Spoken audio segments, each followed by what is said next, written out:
Hi, good afternoon. അപ്പോൾ ഇന്നത്തെ നമ്മുടെ പുതിയ വീഡിയോയിലേക്ക് എല്ലാവർക്കും സ്വാഗതം. ഇന്നത്തെ ഒരു ചക്ക മിക്സ്ചറാണ് ഞാൻ ഉണ്ടാക്കാൻ പോകുന്നത് കേട്ടോ. അതിനായിട്ട് ഞാനിവിടെ ഒരു 10 ചക്കച്ചുള ചെറുതായിട്ട് കട്ട് ചെയ്ത് വെച്ചിട്ടുണ്ട്. ഇനി ഇത് നമുക്ക് നന്നായിട്ടൊന്ന് വെള്ളമൊന്നും ചേർക്കാണ്ട് അരച്ചെടുക്കാം. ചക്കയൊക്കെ നന്നായിട്ട് അരിച്ചെടുക്കണം കേട്ടോ. അരിച്ചെടുത്തിട്ട് ഞാൻ അതിലേക്കൊരു 2 കപ്പ് കടലമാവ് ചേർത്ത് കൊടുക്കുക. ഇനി അതിലേക്ക് ആവശ്യത്തിന് ഉപ്പും മഞ്ഞൾപ്പൊടിയും കൂടെ ചേർത്ത് കൊടുക്കണം കേട്ടോ. അത് കഴിഞ്ഞ് അതിലേക്ക് അല്പം ഓയിലും കൂടെ ചേർത്ത് കൊടുക്കാം. നമുക്ക് നന്നായിട്ട് കുഴച്ചെടുക്കാൻ പറ്റും, അല്ലെങ്കിൽ നമ്മുടെ കയ്യിൽ ഒട്ടിപ്പിടിക്കുകയൊക്കെ ചെയ്യും കേട്ടോ.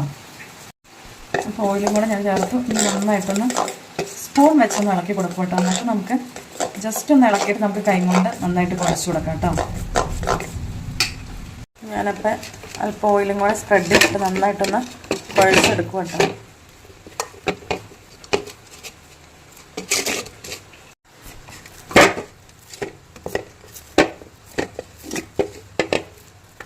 കുഴച്ച് നല്ല മയമായിട്ട് വന്നിട്ടുണ്ട് കേട്ടോ.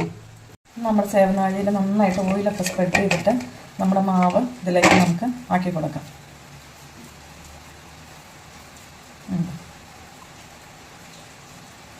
ഫസ്റ്റ് ഞാൻ ഈ വെളുത്തുള്ളി കരിയാപ്പിലയും കൂടെ വറുത്ത് പോകുകയാണ്. ഇത് ഫസ്റ്റ് വറുത്ത് പോകുന്നത് ഇതിൻ്റെ ഫ്ലേവർ ഫുള്ള് മിക്സ്ചറിനുണ്ടാക്കാൻ നല്ല ടേസ്റ്റ് ആയിരിക്കും കേട്ടോ. അപ്പം ഇനി നമ്മുടെ ബാറ്റർ ഇതിലേക്കൊന്ന് ആക്കി കൊടുക്കാം. നല്ല എളുപ്പത്തിൽ ചാളം കേട്ടോ, ഒറ്റ വിഷയമില്ലേ. 1 മിനിറ്റ് ഹൈ ഫ്ലെയിമിൽ കിടന്ന് വെക്കാം. അത് നമുക്കൊന്ന് മറച്ചിടും. ഒന്ന് ഞാൻ ആക്കി കോരി അടുത്ത് ഇട്ട് കൊടുക്കും കേട്ടോ.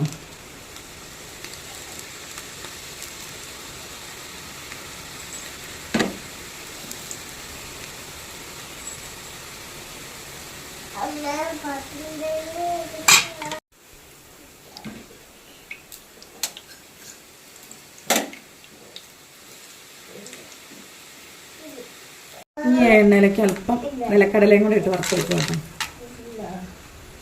അപ്പം നമ്മുടെ മിക്സ്ചറൊക്കെ നല്ല ഓക്കെ ആക്കി ഇട്ടിട്ടുണ്ട് കേട്ടോ. ഇത് നമുക്കൊന്ന് പൊടിച്ചെടുക്കാം. നമ്മുടെ വെളുത്തുള്ളിയും കരിയാപ്പിലൊക്കെ ഇതിൻ്റെ കൂടെ മിക്സ് ചെയ്തു. ഈ കടലയും കൂടെ നമുക്കങ്ങ് മിക്സ് ചെയ്യാം.